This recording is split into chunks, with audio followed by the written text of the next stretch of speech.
What up, y'all? It's Joe Budden, here to talk about Prize Picks. Prize Picks is the best place to win real money while watching football. You can get up to 100 times your money. Prize Picks will give you $50 instantly when you play your first $5 lineup. You don't even need to win to receive the $50 bonus. It's guaranteed. Just download the Prize Picks app and use code SPOTIFY. That's code SPOTIFY on Prize Picks to get $50 instantly when you play a $5 lineup. Prize Picks. Run your game. Must be present in certain states. Visit prizepicks.com for restrictions and details.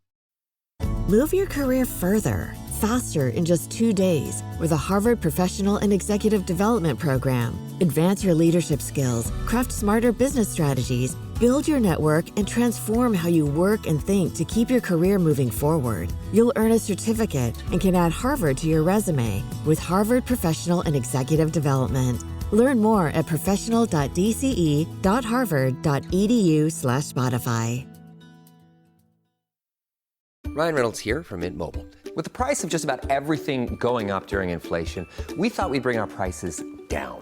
So to help us, we brought in a reverse auctioneer, which is apparently a thing.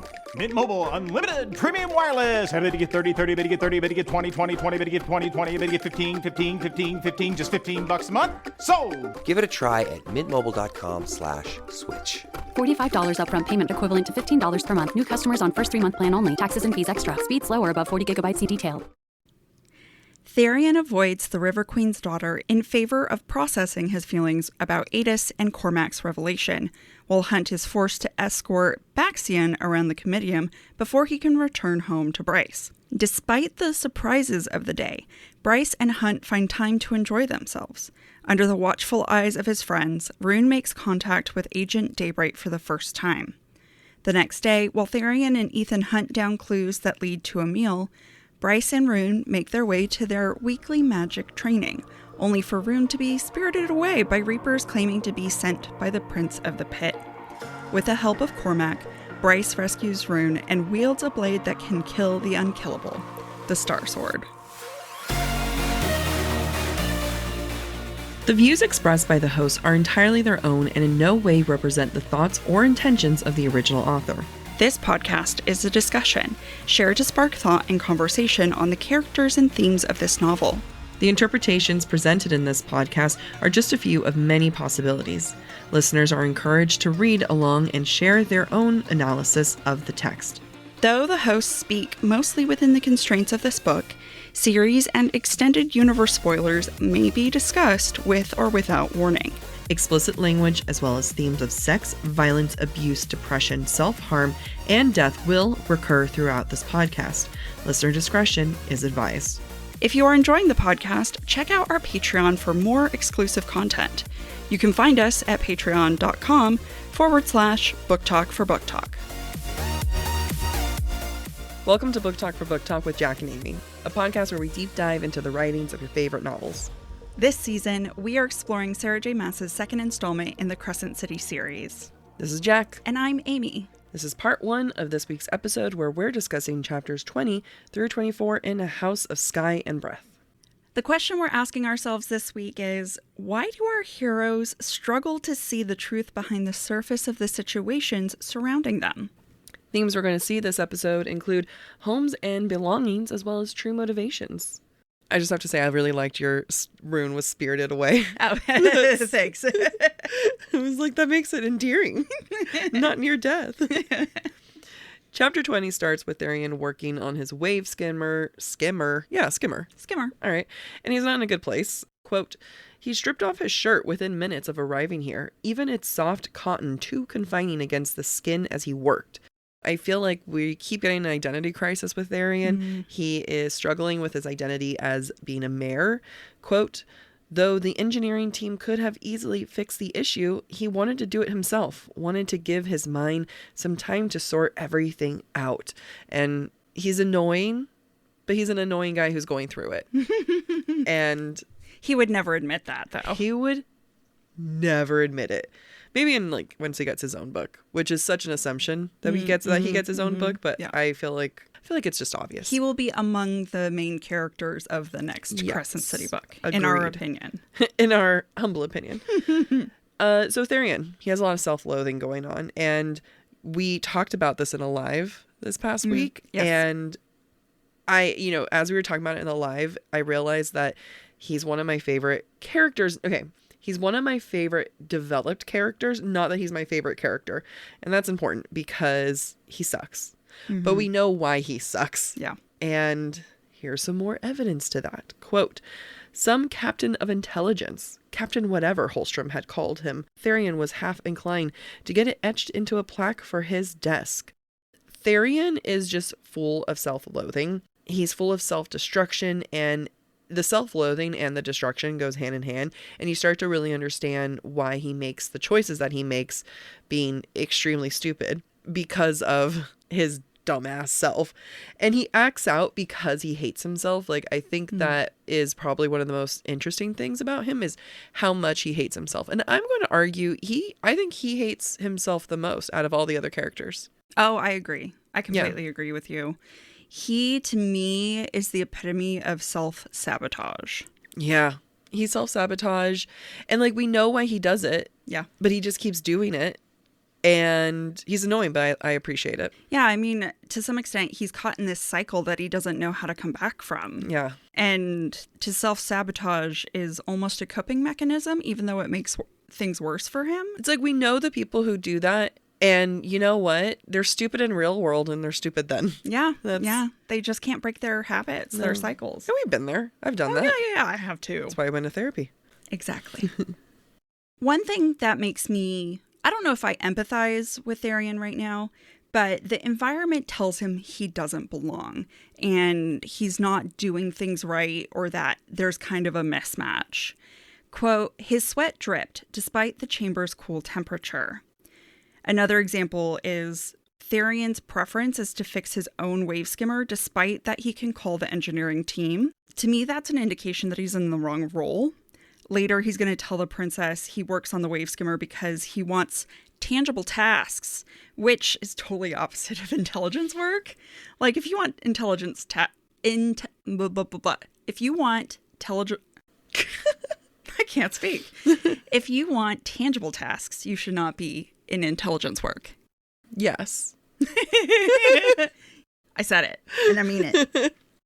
When the River Queen's daughter comes by, Tharion is in the dry dock room. That's his preferred location to be. He likes to be dry. He likes to simulate being in the above, on land. I relate. I like being dry too. I can't be mad at it. I hate coming out of the shower and your wet hair is on your wet back. Yeah. I hate the feeling. Yeah. Despite being in a dry room, when the princess comes in, the princess, quote, ushers in the scent of bubbling streams and water lilies.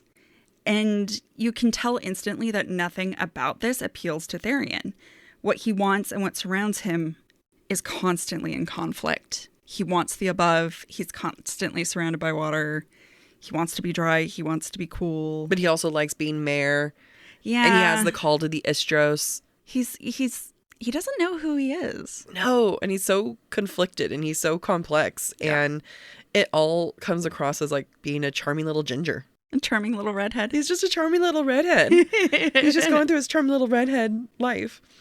But at the end of the day, Tharion is still selfish. Quote, they needed to find the kid first, if only to spare him from being forced to use those Thunderbird powers in horrible ways. Holstrom would be a valuable asset in the endeavor. And besides, the wolf seemed like he needed something to do. And it's like a double thought and then a triple thought. And it just goes back and forth where it's like, oh no, the kid's in danger. We need to look after him. And then it goes into, I can use this other person who is basically a child in the group. And then it goes back to, but he seems like he might need some help. He's like halfway caring. I feel like that's only because of Bryce's influence. Yeah. That he's like, oh, I guess I should care that this kid is a kid. Yes. But it is very much an afterthought. We then get to meet the princess. Like we got a little clue that she smells good. It's like the smell's coming. So she's coming. And we've heard so much about her kind of at this point. Like we haven't really heard about her. We just heard about like the repercussions of her. Mm-hmm. But now we get our first glimpse. Quote, usual diaphanous pale blue gown offsetting the warm brown of her skin. River pearls and shards of abalone gleamed in her thick black curls, cascading well past her slim shoulders to the small of her back. So everyone's wearing a see-through dress. like in SJM books. Like everyone's dress is slightly see-through. Everyone's really into their sexuality, and I applaud them. I applaud them, but like, you know, sometimes like a nice covered sweater is nice. I mean, I'm not telling them to cover up. It just feels like it'd be cold. Maybe she doesn't feel temperature. Maybe. I think we're meant to get that this is very whimsical, that she's like a water princess and, you know, she's like smells like lilies and everything. But, and this is a big but, quote, she had no mare form and was only a fraction mare, actually. She was some kind of elemental humanoid, as at home in the open air as she was beneath the surface. Part woman, part river. How did I not remember this? This feels like a really important thing to know. I remember her not being mare, but I didn't remember the being at home in the open air as well as the surface. That felt new to me. Yeah. You would think that Tharion would be attracted to that, right? Because, like, she's got dual citizenship. I mean, at one point he was. That's why he pursued her. I think he's jealous. That's a good idea. And he's jealous. Yeah. That makes sense. I feel like it's a good example of being jealous, but I also feel like it's a good example of, like, nothing will make Tharion happy. Yeah. Like, he wants the above because it's on the other side. Yeah. I think it could literally, anything could be on the other side and he would still want it. Yeah, I agree. And well, eventually, I feel like that has to come through. Like, how is it not a big plot point? My next title of my note is Tharion's a hypocrite. And like, there's like, I was trying to find like a better way of leading into that, but there's really none because he's just a hypocrite. Yeah. Like but again, that makes him complex and that makes him an interesting character. So the princess then makes a move on him, right? And she wants to sleep with him. It's understandable. Again, hot ginger. Quote, they hadn't done that in years. He'd figure she'd gotten him, had him, lost interest, and moved on, even if the vows between them still bound them together irreparably. However, she still gets really jealous and sad over him. Like, she goes and cries to her mom about him. But it's like, what? She still wants me, even though she cries about me and gets clearly jealous about me? Yeah. How could she want to have sex with me? He's using boy logic. That's what's happening. Yep. He says later then, though, that he'd spent, quote, 10 years now avoiding her, dodging the truth. So, like, how can she be avoiding him when he's been avoiding her? And at the same time, he still promises to be with her? Yeah. Like, he goes, another time, I promise. And it's just like, it's such a stupid thing to say, like, I can't believe she's now coming to me. I haven't seen her in so long. By the way, I've been avoiding her and want nothing to do with her. Yeah. I think what I'm learning from this is how much Tharion's words don't matter. Yeah. And I think that's going to be important for his journey and how we evaluate the things that he says and how he views things or how the narration informs us. I don't like it. I don't like him. Just don't. He is very complex. And because of that, I think his viewpoint tends to bias us. I felt like it was during this read that I really caught how much Tharion's point of view taints our understanding and our viewpoint of the River Queen and the River Queen's daughter, which we've talked about before. So Tharion turns down having sex. Fine. He's allowed. He's allowed to. Yeah. The River Queen's daughter is like, okay, another time, and like is just trying to have a conversation with him. She handles it well. She really does. She was very mature about it. I don't know if I want to share this, but I definitely have been in a relationship and like he didn't want to, and I started crying because I felt like I was being rejected. Understandably, that was not the case. There was tummy aches involved, but like, the fact that she just let it roll off her shoulder, off her back, and I'm like, good for you. Yeah, it is a very mature thing to do. And she's just asking questions about what he's been up to. And in his head, he thinks, quote, how many interrogations had begun like this and ended in her crying to her mother? The last one had only been a few days ago. Afterward, he'd wound up on that boat in the Huldran Sea, hunting for Sophie Renest's remains. I don't blame the River Queen's daughter for getting upset if Tharion is constantly acting like this. Yeah. Ignoring her, doing things to upset her, making promises and then not keeping them. Yep. I think it's understandable. When the princess asks about Bryce, because Tharion names a bunch of people. And she's hot. I'd be questioning that too. It's normal. Yeah. But he wasn't surprised she only asked about the female. I mean, she is this hot ass fae woman who... And Tharion's promised to the princess. Yeah. I think she's entitled to ask. Oh, I'd ask. I'd 100% ask. I've asked in the past. I've definitely been like, oh, and did you date them? Did you sleep with them? Yeah. I want to know. Again, I think the River Queen's daughter is actually mature because all she asks is, Bryce Quinlan, the girl from the spring with a star? Yes. I have a comment. Okay. How is this any different, if not more tame, than what Bryce does with Hunt later? Absolutely.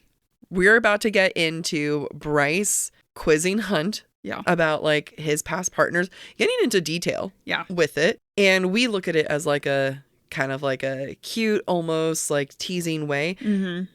And all the princess does is like, Bryce, that's the one. Yeah, she has a star. She has the one with the star. Like, this is way more tame compared to what Bryce does later. Yeah. But Tharion's point of view makes us side with him in the sense that the River Queen's daughter is prying. Mm-hmm. She's snooping. She's actually really mature about it, dude. Yes. Calm down. And she's surrounded by hot guards who want to sleep with her. It's true. And she could sleep with them if she wanted to. Yeah. I don't know if she is or she isn't. No. But the way that he talks about it implies that she's not. Right. So he makes this comment. Mind you, this is an observation that is unprompted other than seeing the guards as she leaves. Mm-hmm. They don't look at him. They don't make gestures. They don't make expressions. They're not flipping him off. Right, exactly. Tharion thinks, quote, the broad-chested males would have fought to the death for the chance to share the princess's bed. He knew they detested him for having and rejecting that access. I hate the use of access. Yeah. Like, it just kind of like... It's skeevy. It makes it seem like, I don't know, like a passage to which to use. Mm-hmm. You know, like you have access to the, like to a fire escape. You have access. Right. It's not like a privilege. It's a place to automatically go to. Right. It's just so weird to be like, no, I deny you access to my vagina. I know. Or you're like, entitled to access to my... Like, well, yeah, like, it's like they're mad that I have access to her vagina. But you know what? I do want to applaud SJM because it's like little tiny word choices like that makes that character without us even consciously thinking about it. Yeah, I agree. I would almost call the diction choices clinical. Yeah, genius. And it's so smart because it's subtle. We don't overthink it until we choose to overthink it, like now. Now, I did want to make a comment. The way Tharion projects that the guards view Tharion, I would argue is the same way that Tharion views Bryce. With envy. So Tharion is thinking the guards are so envious of me because I have access that I don't care to have. Mm-hmm. And then there's Tharion who's like, I want everything Bryce has. Yeah. It's very similar to me. And I feel like he's projecting his desires towards Bryce onto these guards. It's like Tharion either wants everything from everyone or everyone wants what he has. Yeah. He is a little boy who needs a lot of therapy.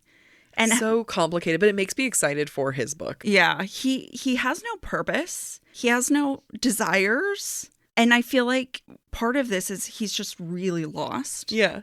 I'm imagining you as his therapist. You have no purpose. Find purpose.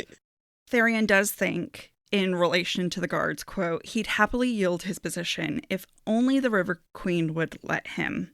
Have you asked? Have you asked? I'm sure she would be very glad for you to leave. We do know. I think in the third book. Yeah. She's like, you could have asked. Yeah. You know, put out some feelers, put out some sensors, see what's... Yeah, instead he's like, well, I made a vow to take advantage of this woman, and now I'm a victim because I made those vows. Made a vow to take advantage of her. He did. Yeah, you're not wrong. Yeah, the self-sabotage is not attractive. No. You know what else is not attractive? The way Tharion views the princess. Quote, not that theirs could be considered a true betrothal. It was more like indentured servitude. He didn't know how much more of this he could take. He'd be locked in a cage here below the surface until even his Vanir life expired. Old and dreamless and forgotten. A fate worse than death. He views himself basically as a slave, forced to do what he doesn't want to do, despite being the one who got himself into that trouble. It's so easy to not have sex with someone. Yeah. You just don't. Yeah. We've talked about this before. You just don't put your penis inside. It's like incredible how easy it is. Yeah. Most importantly, though, it's Tharion's biggest fear that he gets forgotten and wasting his life, which speaks volumes. And again, is another reason why he's probably really into Bryce, because talk about a person who automatically will not be forgotten to history. 1, she's a princess, immediate history. 2, she's starborn like no other starborn. Another really intense thing there. And how he views his current situation and the way that he's fearing that it's never going to change. I'm stuck here. It's also really relatable to be worried that you're just stuck here and your life is meaningless and no matter what you do, nothing's going to change. It's like, damn it, that's actually really relatable. It is. I think that's something we all go through in our 20s and probably 30s and 40s. Yeah, it's hard to figure that out. Yeah. And some people never do. And so we should empathize with Tharion. You sound so resistant. I am. And I think it's because he doesn't take accountability for how he got here. Yeah. If he took accountability for how he got here and chose to improve himself, chose to make the most of the situation or try to find a way out of the situation, I would have more respect. Yeah. But because he gets himself in this situation, views himself as a victim, and then just wastes away. Have we gotten any sense that like he even tried to be in a relationship with her? I don't think so. You know, like there's no like, you know, for the first 5 years, I really tried to be with her. Right. And we just could not make it work. Not to my knowledge. Not to my knowledge as well. Still though, Tharion gonna be Tharion, no matter what. Quote, Sophie and Emile Renast were indeed playing out in a big way. He'd use it as a temporary escape. He didn't give a shit about the rebellion, not really, but his queen had given him a task, so he'd milk this investigation for all it was worth. Perhaps see what kind of intel Sophie could gain him. He doesn't care about things. Like, he, even with all of this, he's thinking like, maybe if I continue the investigation, I can see how it'll work for me. Yeah. And, you know, he doesn't really care if Sophie's alive or dead. No. It's more of, I really hope this takes as long as possible, and I'm going to take as long as possible to do it. And once I have a solution, I hope the solution comes out in my favor. Yeah. And I think that's what boils down to his truest motivation is let me waste as much time as possible to not be anywhere near the River Queen or her daughter. Yeah. And that's his only motivation. It really is. It's kind of pathetic. Just like him. Just like him. At this point, we move into Hunt's perspective, where Hunt is showing Baxian around the Comitium. Just like Tharion, Hunt's perspective has a skew, and in this case, it skews his interactions with Baxian. Quote, considering the sheer size of the place, the tour had taken this long, especially because Baxian had so many questions.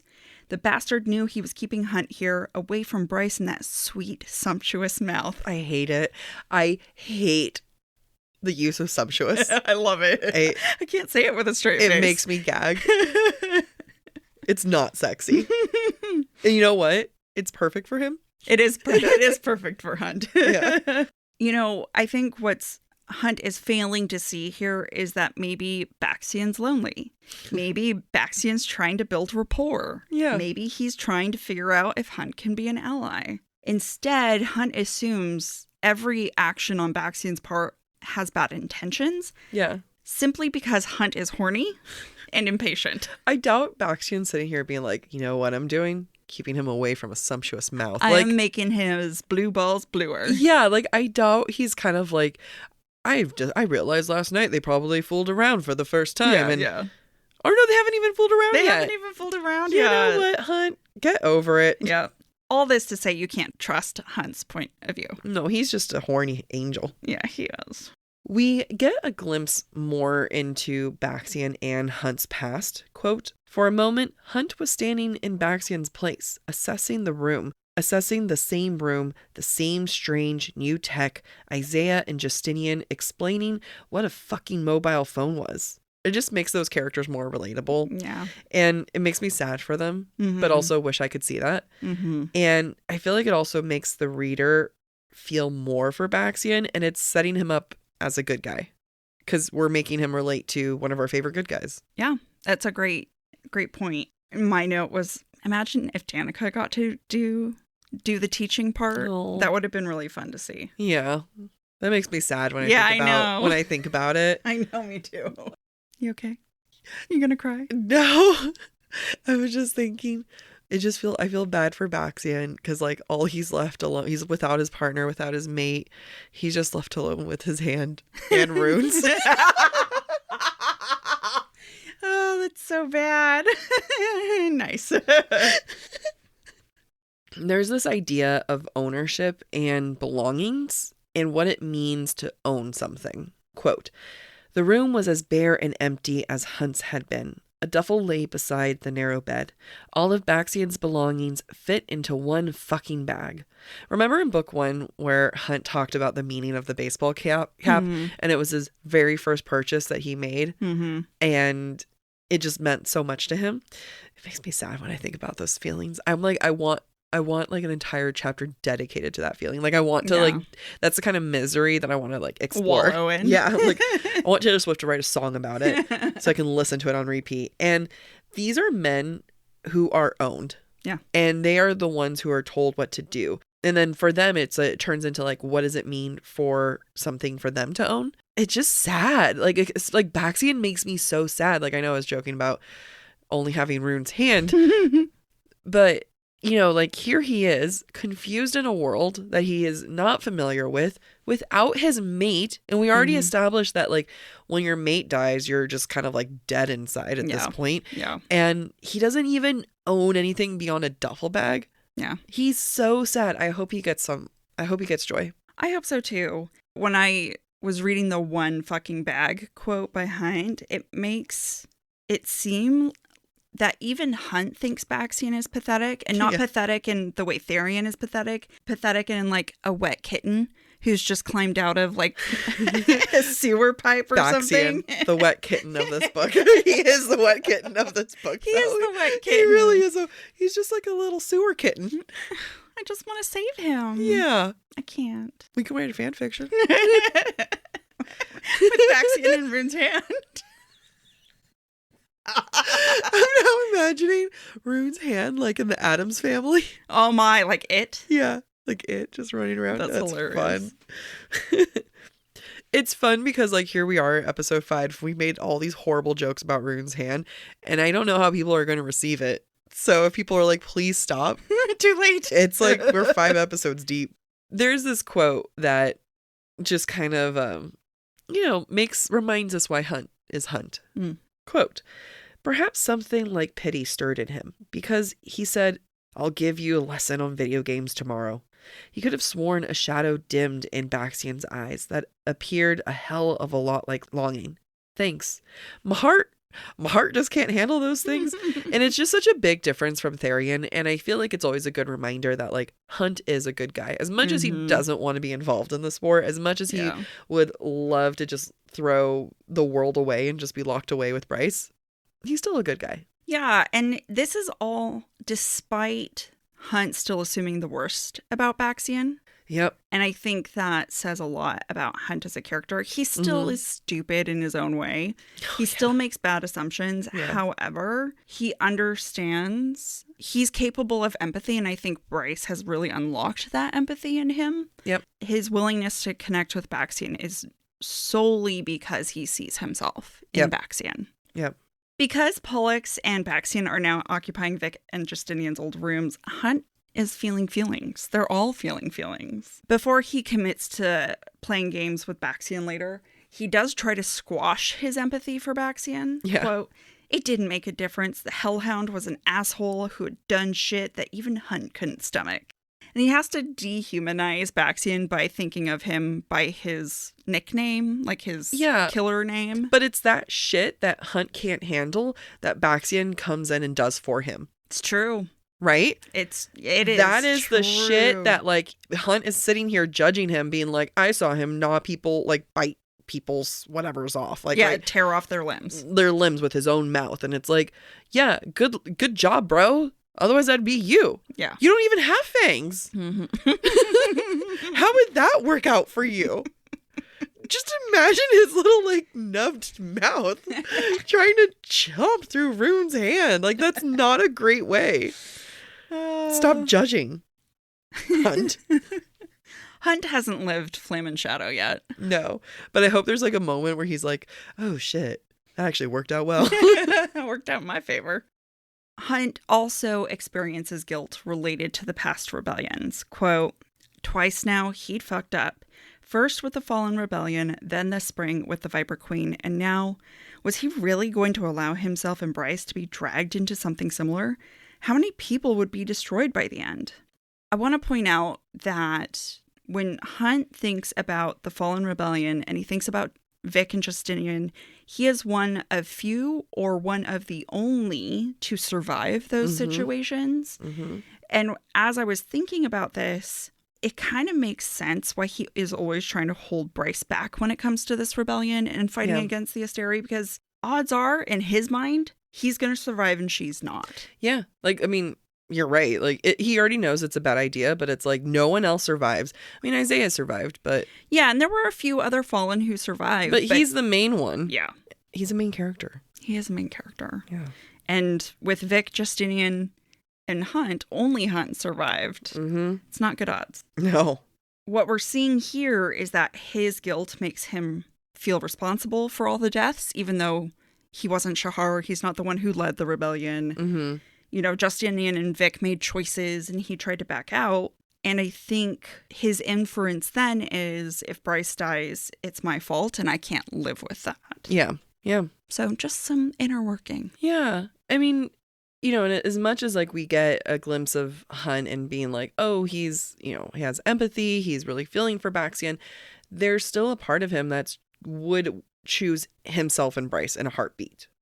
Quote, if Sophie and Emile and Ophian and Cormac and all that shit went away right now, he wouldn't fucking think twice about it. Would be glad for it. But that wasn't how things were playing out. It wasn't how Bryce wanted it to play out. He still doesn't care about it, the kid. And this is like part of why Bryce won't tell him later about everything. Right. And it's like, you know, I still don't blame him. I don't blame him for that. We find out in this book, Bryce and Hunt are mates. Yeah. Based on everything we know about mates, it makes sense he would prioritize her over everything else. Yep. Bryce doesn't reciprocate to that level because she's half human. Yeah. So that makes sense. Ultimately, in my mind, Hunt is prioritizing what Bryce wants to do in this life or death situation, regardless of his trauma and how he feels. It's just like Hunt prioritizing Bryce's want to abstain from each other until the winter solstice. And just like when they break the bargain, he's like, what do you want? What do you want? He only cares about what Bryce wants, even if his instinct tells him otherwise. And to me, that feels like history repeating itself. Hunt prioritized Shahar's commands and what Shahar wanted for the rebellion instead of listening to his best friend Isaiah, who's like, we're all going to die. What are you doing? I mean, but it's also hard because if he voiced what he wanted, it would go against the grain. Yeah. It would go against what Bryce wanted. Yeah. And there's that fear of like, well, then would Bryce even want him? Yeah. If he decided like, no, this isn't what I want. Like, this is something that I truly fundamentally like think it's dangerous for us. Yeah. I mean, she's hot. She can go get anyone she wants. Right. And Hunt knows it. Yeah. I think it shows like insecurity in his relationship too. Oh, absolutely. Which is fair. It's a new relationship. Yeah. It makes sense. Yeah. We start chapter 21 with Bryce and Hunt in bed, and they're having a very serious conversation. And I like that it's happening in bed with them because it's a very vulnerable place. Both of them can like share a little bit more. And it kind of puts them on an even playing field. Like they're literally just laying down. And they're both in a safe space there. And that bed, it's like now their bed. You know, like they haven't made that conversation. There's no like, you're officially moving into my room. But like, you know, he's not leaving. That's their bed. Now that he's in, he's in. He's I not know. leaving. He was like, you shouldn't have let me into this room then. Bryce admits that it's not completely about Emile, though. You know, as much as she's like, it's the kid, it's the kid. She says, quote, it's more about wanting to help Emile. But I meant what I said to you in the alley. This is also about getting what I can out of a situation for our own advantage. And, she admitted, learning about Danica. Does it matter about Danica, I mean? It shouldn't, but it does. For some reason, it does. Tharion and Bryce are not too different. Like, they both want something out of this. And Bryce remembers, though, that Emile is important for the right reasons. Mm-hmm. But, like, Bryce is not a saint. She is still looking for ulterior motives and ways that they can get out of this on top. It doesn't work out. No. But it doesn't. I do think the difference in my mind between Bryce and Tharion is that Bryce is capable of putting Emile first. Mm-hmm. And if she finds out more about Danica in the process, that's a gain. Yeah. Where it's not, well, if we find Emile, great. But if we don't, okay, that's fine. We'll survive without him. Yeah, exactly. Yeah. The desire to follow the Danica thread does, in my mind, feel a little selfish of Bryce. Yeah. She does selfless things. She prioritizes Emile. She makes him part of her family in the end. Mm-hmm. But underlying that, she does have this selfish motivation. And that overrules a lot of other things, including Hunt's desires and motivations. Yeah. And in that way, I agree with you. She's not that different from Tharion. There are some similarities there between the two. That's why they like each other so much. I mean, Tharion's probably like, yes, be like me. Yeah. Hunt admits that the rebellion and his last mini rebellion from last spring was really for Shahar. And part of why Bryce wants Hunt to do it for himself is that he wants him to care about it is because she doesn't want to be like Shahar. Mm-hmm. She doesn't want to be this person who essentially her actions condemned him to over 200 years of slavery. Right. At the same time, Bryce still needs him to help, but she's like, I need you to want it so that I don't feel bad. Yep. Yeah. I understand though. Yeah. It's like asking for something and you're like, but I want you to want this too. I don't want to have just asked and come out across like an asshole. But it's never going to be that way. Right, exactly.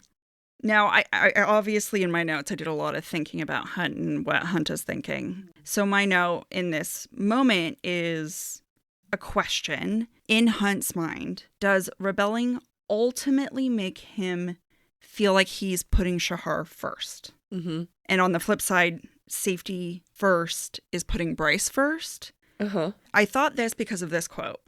What I was doing with Vic and Justinian, it was for Shahar. Mm-hmm. The Fallen Rebellion was for Shahar. Mm-hmm. The Viper Queen deal was for Shahar. Yep. So maybe part of his struggle is understanding that supporting Bryce in the rebellion and the resistance to the Asteri is also putting Bryce first. Yeah. Whereas his instinct is, I've given up on Shahar. Shahar, that's the past. I want to put Bryce first. And to put Bryce first is to keep her safe. Yeah. Yeah. It is hard because, like, there are such direct comparisons. I can't remember which book it is. I want to say it's the first one, but I doubt it. It doesn't make sense.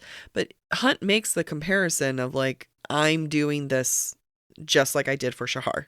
Mm-hmm. Am I falling into this path because it's Bryce? Like, there is a direct correlation here. And I can totally see where it's like, I must do the opposite with her, right, which is protection. But, he's also so far gone for Bryce. Yeah. That, like, he'd do whatever. Yeah. Yeah. Bryce and Hunt talk about past partners, and Bryce is the true alpha hole here. Yeah. She's such an alpha hole. Like, you do not get to be upset about Hunt being an alpha. Yeah. Dear Bryce. That's my note to her. Quote, some part of her howled at the idea of anyone, any fucking one, putting their hands and mouth and other parts on him, of Hunt touching anyone else, wanting anyone else, of him existing in a world where he hadn't known her and some other female had been more important.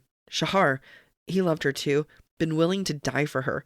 Such relatable emotions. Mm-hmm. So relatable. And, like, I get it's, like, meant to show, like, they're mates and she's so possessive of him. Right, and, like, right. And at that point, there's, like, a note that she says, like, there's a little voice in her head that says, he did the same thing for you. So it's kind of like her addressing why to not compare herself to Shahar. Yeah. But, like, it reminds us that Bryce is Fae and she's Vanir and she's just like the rest of them. Yeah, she is. Does that make us Fae to be jealous? Right. Like, I always was told it's because I'm Latina, but you know what? It's because I'm Fae. I have to put a system into place Like I had to come up with a code system in my mind of like what I'm allowed to act upon. Because if it's level green, that's just me in my mind. Yeah. Right. So it's like, all right, this is just you being jealous. There's like literally no proof. Level orange is like, I'd say like a woman talking to like a guy that I'm with. And it's like nothing wrong with it, you know, but like maybe I'll insert myself a little bit. We don't want to deal with a code red. We do not want to deal with me with a code red. I'm just gone to a non-safe place in my mind. I saw you go there. I was like, I don't even want to know what a code red is. I think you've been a part of them. It descends into like internet stalking. Yeah. I have been. Yes. Okay, so then Bryce and Hunt start to do the past partner dance. And like on one side, like that's actually like a good conversation to have. You know, we should all know about like past partners and like they don't talk about this. But like we, you know, dear listener, you should always talk about like past partners. When's the last time someone got tested? How many partners have they been since they've last been tested? You know, these are very valid questions. That's not what's happening right now. No, it's not. It's not. But these are the questions that I've 100% asked and then hate myself for after being like, so who was the last person you slept with? How long before me? What did they look like? What's their Instagram handle? I'll find them. But again, it makes everything that Bryce is doing so relatable. Quote, Bryce's fingers curled as if invisible claws appeared at their tips. Nymph, huh?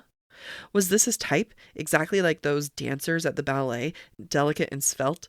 Had Shahar been like that? Sandriel had been beautiful as hell, slim and tall, and Hunt had once mentioned they were twins. And then, like, we get into the body image issues, right? Because then she's like, you want your partner to find you attractive. You want it. Oh my God, there's nothing more. I mean, this is coming from my side, so who knows what it's like on the other side. But there's nothing like seeing a person that they've been with before in the past that's like the exact opposite body type as you. And then it's like, well, are my boobs just wasted upon you? Like, what is this? Like, is that what you want? Yeah. Because I am not that. I understand that dating someone who's bisexual, me being bisexual as well. Yeah. But she had partners and I never did. Yeah. It's, I don't ask questions.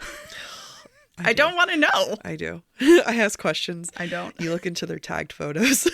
No, I don't ask questions. I don't stalk. You look to see who's commented on one of their oldest photos and then... Every now and then she'll make comments and I'll be like, mind bleached. That didn't happen. I'm not going to think about that. I've gotten better in my years. It helps that I'm not dating anyone right now. What I like about this moment with Bryce, even though she's feeling jealousy, even though she's feeling insecure, it is tapping into those insecurities. We saw in Earth and Blood that she tried really hard to not think about, that we saw a glimpse of when she saw Juniper recently. And I just appreciate the consistency. Yeah. Because it's Bryce. It makes sense. Yes. I love it. I applaud SJM. Mwah. Mwah. Chef's kiss. Chef's kiss. We'll be right back. Fall has officially started here in Los Angeles, and that means we finally get to do fall activities.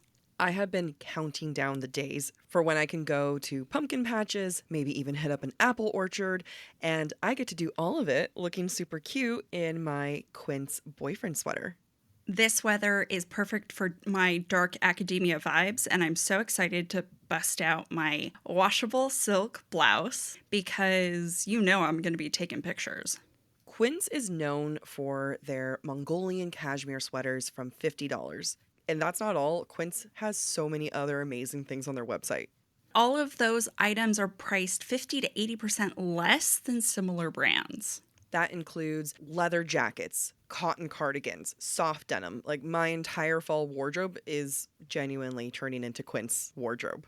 By partnering directly with top factories and cutting out the cost of the middleman, we get savings as the customer. One of my favorite parts about Quince is the fact that they only work with factories that use safe, ethical, and responsible manufacturing practices. And they still manage to get premium fabrics and finishes for that, luxury feeling for every item that they have. Get cozy in Quince's high-quality wardrobe essentials. Go to quince.com/booktalk for free shipping on your order and 365-day returns. That's Quince, QUINCE.com/booktalk. BOOKTALK, to get free shipping and 365-day returns. That's quince.com/booktalk.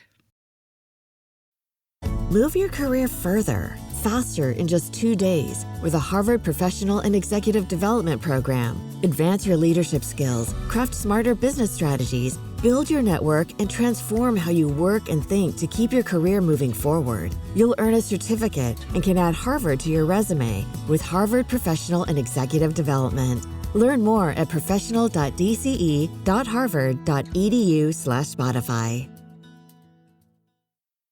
Ryan Reynolds here from Mint Mobile. With the price of just about everything going up during inflation, we thought we'd bring our prices down. So to help us, we brought in a reverse auctioneer, which is apparently a thing. Mint Mobile Unlimited Premium Wireless. How to get 30, 30, bit to get 30, bit to get 20, 20, 20, bit to get 20, 20, bit to get 15, 15, 15, 15, just $15 a month? Sold! Give it a try at mintmobile.com/switch. $45 upfront payment equivalent to $15 per month. New customers on first 3-month plan only. Taxes and fees extra. Speed slower above 40 gigabytes. See detail. So then, in this same past partner dance, because like she just dug herself into a nice little hole. This is so relatable. I've had this exact conversation, not about the lion shifter, but something similar. Quote, Bryce added, if only because she wanted him to feel a shred of misery that now coursed through her. Lion shifter in the bathroom at the White Raven. It's not healthy. No. We don't promote this, but we do it. But we go. I mean, it's like he didn't ask for that information. Mm-hmm. She just was like, oh, I asked for things and I don't like the answers that I received. Let me make you hurt. And again, like in that moment, it says like Hunt gets like really growly and he's like at the explosion. And it's like, he's mad at the idea that she'd been with someone after they met. Mm-hmm. But, it's still at the end of the day, it's like vulnerability. It's still intimate, like there's this type of conversation could go so toxic so quickly. Right. But that's not what happens with them. Which is great. 100%. No, guys should deal with, I was about to say a woman's insecurities and deal with it well. Quote, all right, Quinlan, he said against her skin. I'm thoroughly jealous. She chuckled. So am I. He kissed the inside of her wrist, lips grazing over the sensitive flesh. So at this point, they're both admitting their jealousy, right? And it's just like, I don't know why that's something people feel like they shouldn't admit. Like there's something about like pride, or if you admit that you're jealous, you're weaker or you'll be judged. Yeah. Yeah. I have no problem. Like, I'm jealous. Yeah. Does that show I'm insecure? Yes. You signed up for this.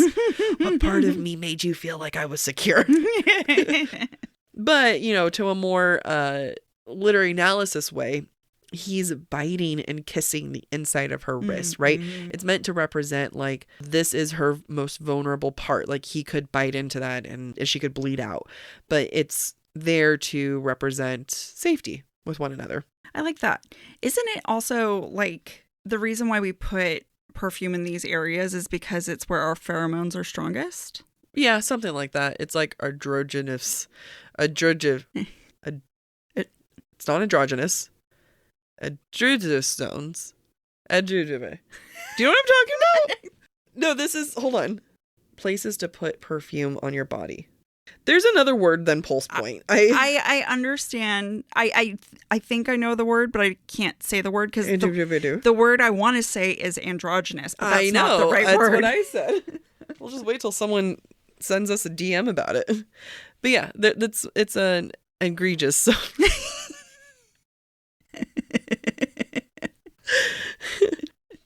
Words. We don't do those. I love this sex scene, and for more reasons than the obvious. I love that it's not a penetrative sex. I love that she's going down on him, and I love that there's humor behind it. Yeah. There's a moment where she's like kissing and licking her way down his body, and she says, quote, your chest is bigger than mine, she muttered. That's the least sexy thing anyone has said to me, he managed to say. And I love it. Like, I love, like, sex is so awkward and weird. And, like, if you're not having fun with it, what's the point? I agree. I love this sex scene because it makes me laugh every time. Yeah.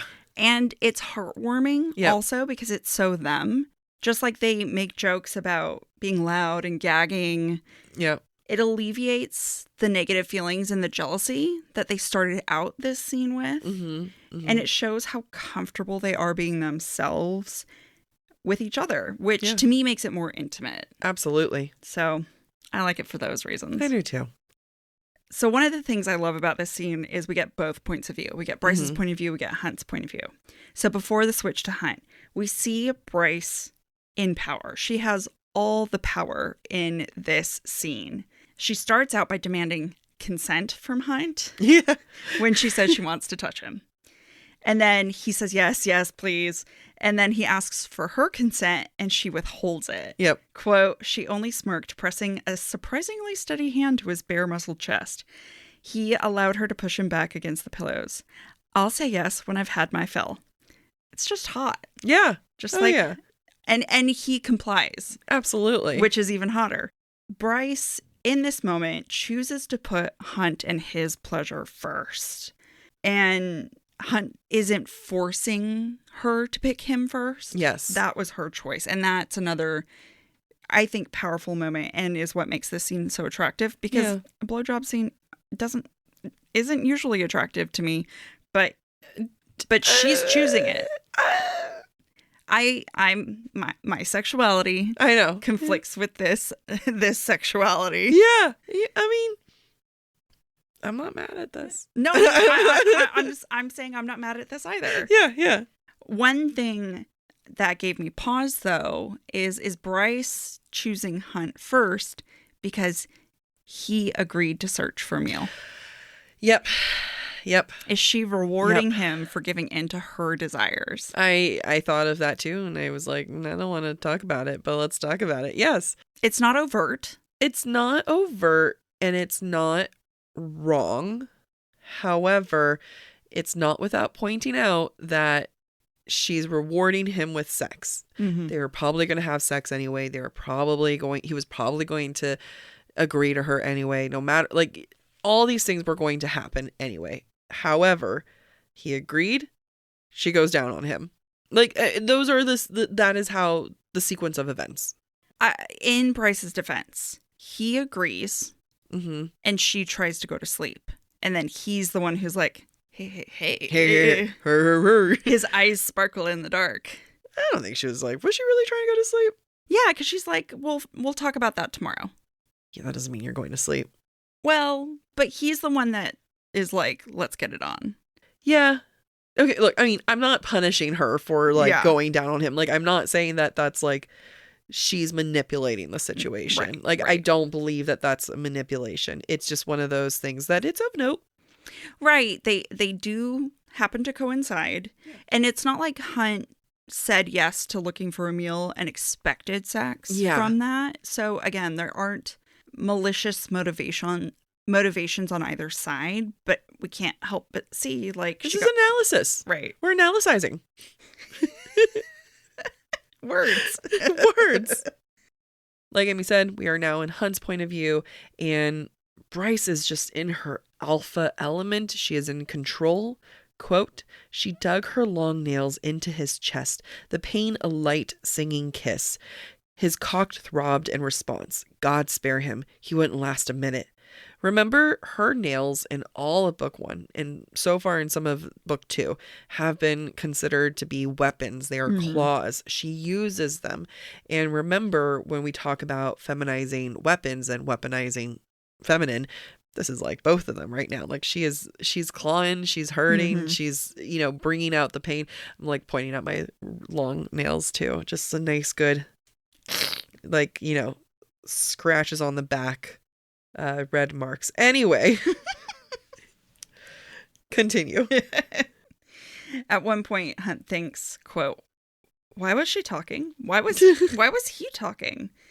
It's a cute and funny moment, and I wanted to point it out because it reminds us why they're good together, that they can have conversation, they can communicate while they're having sex, which is an important thing to do. I also just love the attitude of, like, a guy being so into what's happening, being so excited of, like, oh my God, her mouth is there and I'm so thrilled about it, that he can't even, like, think of words. Yeah. It makes me feel like it's the exact opposite of what Tharion would have done. Yeah. You know what I mean? Like, there's a certain amount of like, yeah, be there. I'm gonna suck it. You know what I mean? Yeah, like, yeah. it just like, I can see the difference where it's like, Hunt is just so excited to be here. Yeah. He is just so thrilled that she is. I mean, he was happy that she was in the same bed as him. Now it's like, you know, this is a dream come true. And I just like love how giddy he is about the whole experience. And yeah, again, Tharion can never. Nope. Never. One thing about Bryce that we see in this, in addition to taking control, being in power, she also cuts to the chase. Yeah. Hunt asks, aren't we supposed to do some kissing? And Bryce responds, absolutely not. I do feel like this is very revealing of their dynamics in general. If you think about the Emile situation or just any of the adventures they go on, Hunt is like, charge? Yeah. Hunt's like, let's slow down. Let's think about this. Let's process the moment. And Bryce is like, no, let's go. No. She Penis in mouth now. And just like the decision to abstain until the winter solstice, Hunt just follows along because he is starving and will accept her love crumbs, like what, or love bombs. I was like, this is not a crumb. This is not a crumb. This is a whole ass cake.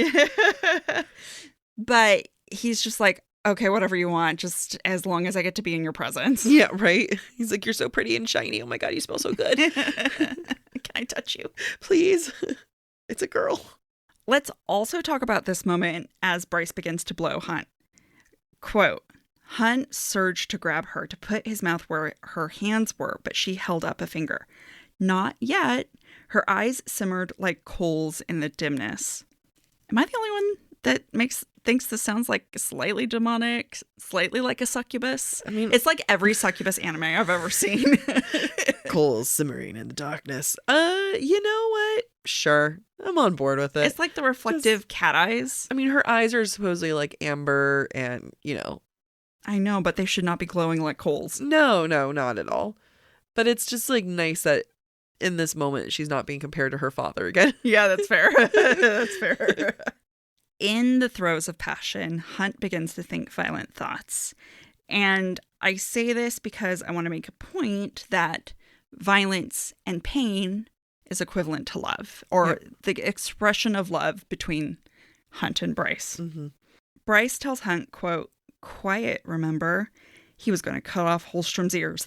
That would keep the wolf from hearing. It's not the time to think about Ithan right now. Right? It's like, he was like, if I just surgically remove it. Quote, she sucked on him hard. The pressure so perfect it was practically pain.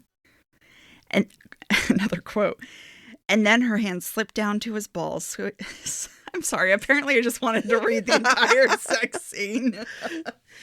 Quote, and then her hand slipped down to his balls, squeezing hard as her teeth grazed along his shaft. That's dangerous. I'm just saying, you really need to talk about that with your partner to see if that's what they want, because sometimes they'll freak out. Yeah, not that I know. Quote, he was going to fucking die from this, from her, from the pleasure she was wringing from him. All of this makes me think that this is why Hunt goes against his own will to support Bryce. Like, he loves the pain that she causes him. I know. He's AKA Hunt is a masochist, if you didn't know. It's like the pain that she was wringing from him. I'm just imagining, because like wringing, you're like twisting. Yeah. So I'm just imagining her twisting his balls. Which I guess is a method. He's a metaphorical wash rag. I know. And she's wringing the But the thing is, she out of also him. just is like finagling his balls right now. Yeah. You twist and you can lose circulation. That's how they castrate pigs. What? They put rubber bands around their balls to cut off the blood. What? And then they just fall off eventually. What?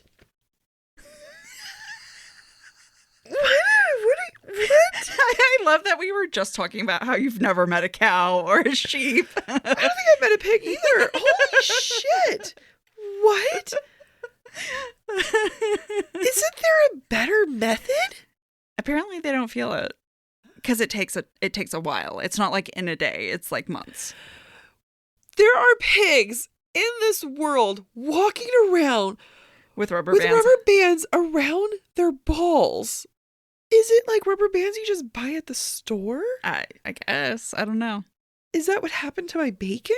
The bacon's the butt, so they're not connected. But it's like the owner of a rubber band ball. Oh my God. All right. I was enjoying this conversation. I was having fun. I like this scene. This scene makes me happy. I'm not happy, Amy.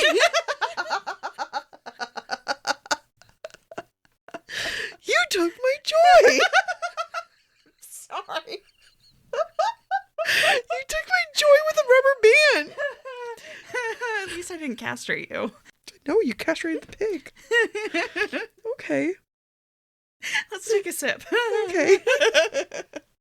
I'm sorry. I don't think you are. I'm sorry you didn't already know that. I'm really sorry about that too. I don't know how I'm supposed to live right now. How am I supposed to continue with this? So back to the blowjob. Oh boy. Okay. So Bryce gives Hunt what sounds like a good blowjob. You know, like I would take lessons from this if I had to go down on a man. I would think about this. I have notes. Okay. I mean, I'm going to you first. Thank you. Although I'd never plan to do this. I don't have to. You don't. This is the one my mom should avoid. I've never seen a penis. I don't know what we're talking about. So Bryce is doing a great job, right?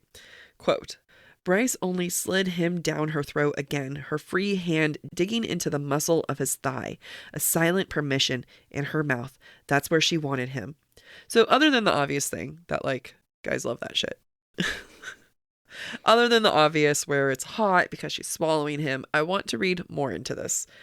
Bryce is consuming Hunt. She is taking him into her body in a way that is consenting, but is taking. Quote, she swallowed once more, licking her lips. Hunt tried and failed to get up, as if his body were stunned stupid. Bryce smirked, a queen triumphant. And there's power in this moment. There is power where Bryce is in control. And, you know, I know sometimes media and porn will depict blowjobs to be something where it's demeaning towards women, where it is something that is invasive towards women. You know, there's a lot of gagging that can happen. At the same time, there is a space for women to be in absolute control, in absolute command of the situation. And Bryce is a good representation of that. And Bryce was in control of Hunt's body, of Hunt's release, and of his pleasure. And she commands the power here. Yeah, I agree with you. And by consuming him, I feel like it's beyond the moment of like, it's hot. It's like more about a power play. Yeah. And I think what is important to me is that she enjoys it. Yeah. She's not doing it just for the sake of power. She also does it because she enjoys being in control. Absolutely. It's also hilarious. I think this scene ends and it's so freaking funny because Ithan can hear everything. And he says, quote, please have sex a little louder. I didn't hear everything that time. Hunt then growls deep and low and says, I'm going to fuck you senseless. But then Holstrom shouted, that sounds medically dangerous. I forget how many good one-liners Ithan has. Like between this and the like, are we going to ignore that the Prince of the Pit was in my lap? Like, it's really funny. I like my note. I saw it. Hunt then has a dream about daddy number one. Because he's got two dads. Technically three. I was going to say, doesn't he have three? He has three dads. Two demon daddies. Yes, two demon daddies. But Apollion tests his son, essentially, and he's trying to get him ready for book 3 by locking Hunt into a chair. Quote, a greater warrior would have freed himself from those bonds. Why do you not use the gifts in your blood to free yourself, Orion? Such a father move to use his full name. Yeah. Like, this is your government name. I'm going to use your name. He's like, you're not my real dad. Duh. He doesn't say that. But it's like, he is challenging him. I think there's a couple breadcrumbs here. First, Apollion asking Hunt, why haven't you freed yourself, is a clue that Hunt has the power. Yeah. And is supposed to make it more believable when Hunt breaks the Black Crown bond later on. Also feel like it's a breadcrumb, the fact that Apollion, for the first meeting, calls Hunt Orion, not Hunt. Apollyon intentionally wanted Hunt's mother to name Hunt something to do with the Asteri, Sirius, that Apollyon killed. Yes. And Orion is the hunter, Sirius is the dog of the hunter. He's like, I'm naming you after me? My dog? I can't remember. The Asteri. The Orion hunted Sirius. No, Sirius was Orion's faithful dog. Oh. Orion was the hunter. Yeah. So they're tied. I named you after who was in control of the Asteri, which is cool. I know they're tied, but I was just trying to... So anyway, breadcrumb is what it is the whole point. Yeah. I do love that Apollion, in addition to using Hunt's government name, also has to call him out for his shit. Quote, you certainly worry a great deal about a female who is far safer than you at the moment. Damn. Yeah. Damn. And that's Hunt to a T. He might as well be like, son, you better make sure you turn in your homework on time. Yeah, I don't know. Your fly's down. He's like, did you even... Apollion would be like, sounds like she didn't really get hers. Did I raise some chump kid? No, I didn't raise you. I didn't raise you at all. The imagery of consuming is back, although I will say slightly less sexy. Mm-hmm. Dare I say significantly less sexy. Quote, this demon prince had killed the 7th Asteri, had devoured the 7th Asteri, the Star Eater. We just had a scene where Bryce consumed Hunt, and now we're getting a scene where Apollion consumed the Asteri. And again, like, there is power in consumption. Which, when you think about the nature of Bryce's power, is very interesting. Because she consumes Hunt's lightning. Yeah. Yeah. It is. Have we figured out how he eats them? Apollyon? Yeah. It is explained in Flame and Shadow. I do not remember off the top of my head. Like, does he make them small and then he eats them? Is it considered cannibalism? I don't think he technically eats. Does he unhinge his jaw? I don't think he technically eats her. I feel like I've made that joke somewhere. So Daddy number 1 makes it seem like he wants to have a good old fight, and that's why, Hunt and Bryce should train. And it feels like a stupid tactic a little bit. Mm-hmm. Does this feel forced? Like a forced plot device into the story? And we're going to get the scene later on where the Reapers are telling Bryce, like, you need to train. He wants a good warrior, competitor. And it just feels like a plot point that was like forced to be put in here, because how is SJM trying to get these demons, the princes of hell, to get Bryce and Hunt to train without them telling Bryce and Hunt everything? So this is the best method. I just not sure if this feels like the strongest plot point for me. So I didn't read this scene as Apollion threatening to come fight Hunt. He says, you and the Starborn have so much power that you're not using. You need to train. Yeah.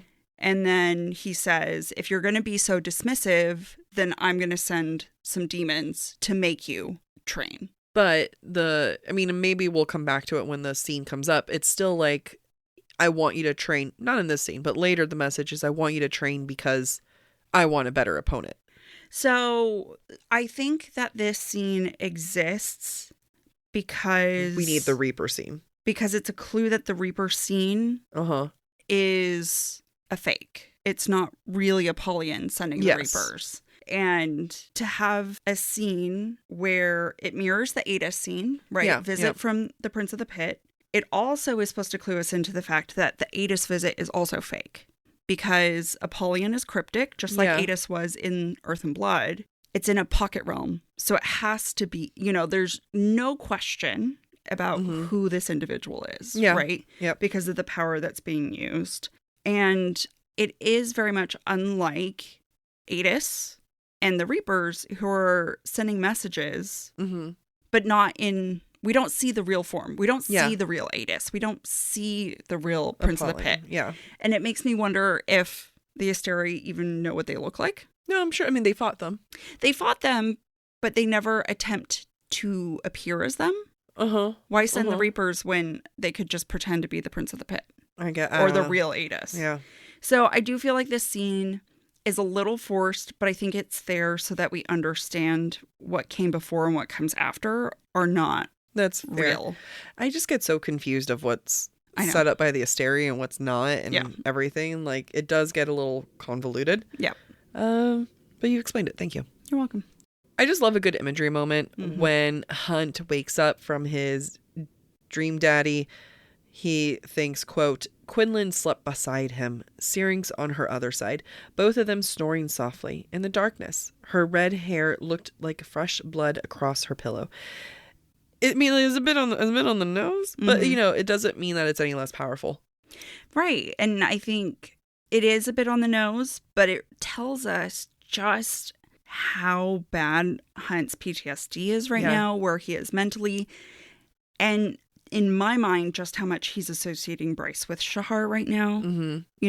Shahar died at her sister's hand while they were falling from the sky. I can only imagine her head went kaput. Wait, kaput. I couldn't think of another word. So to me, like, because of the talk of the rebellion, because of Hunt's guilt related to Shahar, Bryce is essentially dead in his mind. Yeah. Not because he wants to, but because he feels like he's incapable of protecting her. her. Yeah. It does not set them up for good communication later. No, it does not. No. Thank you for listening to part 1 of this week's episode of Book Talk for Book Talk with Jac and Amy. Stick around for part 2, which airs on Thursday. We encourage you to rate and subscribe to our show on your preferred podcast listening platform. We would love to hear your thoughts based on today's conversation. You can submit your comments to our form at booktalkforbooktalk.com for a chance to have your feedback discussed during a future mini episode or on a Patreon exclusive episode. If you are enjoying the podcast, please visit our website, booktalkforbooktalk.com, to view our latest merch and learn about supporting the show through Patreon or Venmo. You can also follow us on TikTok or Instagram at the handle booktalkforbooktalk. Bye!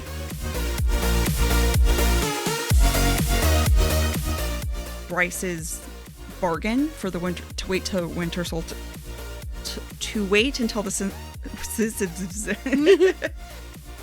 because bollocks. Oh, bollocks.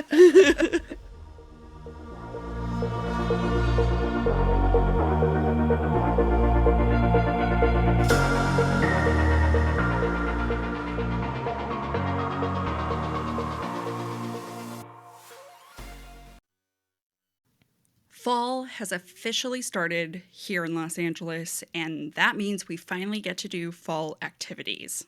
I have been counting down the days for when I can go to pumpkin patches, maybe even hit up an apple orchard, and I get to do all of it looking super cute in my Quince boyfriend sweater. This weather is perfect for my dark academia vibes, and I'm so excited to bust out my washable silk blouse because I'm going to be taking pictures. Quince is known for their Mongolian cashmere sweaters from $50. And that's not all. Quince has so many other amazing things on their website. All of those items are priced 50 to 80% less than similar brands. That includes leather jackets, cotton cardigans, soft denim. Like, my entire fall wardrobe is genuinely turning into Quince wardrobe. By partnering directly with top factories and cutting out the cost of the middleman, we get savings as the customer. One of my favorite parts about Quince is the fact that they only work with factories that use safe, ethical, and responsible manufacturing practices. And they still manage to get premium fabrics and finishes for that, luxury feeling for every item that they have. Get cozy in Quince's high-quality wardrobe essentials. Go to quince.com/booktalk for free shipping on your order and 365-day returns. That's Quince, QUINCE.com/booktalk, BOOKTALK, to to get free shipping and 365-day returns. That's quince.com/booktalk. Hey, I'm Ryan Reynolds. Recently, I asked Mint Mobile's legal team if big wireless companies are allowed to raise prices due to inflation. They said yes. And then when I asked if raising prices technically violates those onerous two-year contracts, they said, "What the f*** are you talking about, you insane Hollywood ass?" So to recap, we're cutting the price of Mint Unlimited from $30 a month to just $15 a month. Give it a try at mintmobile.com/switch. $45 upfront payment equivalent to $15 per month. New customers on first 3-month plan only. Taxes and fees extra. Speed slower above 40 gigabytes. See details.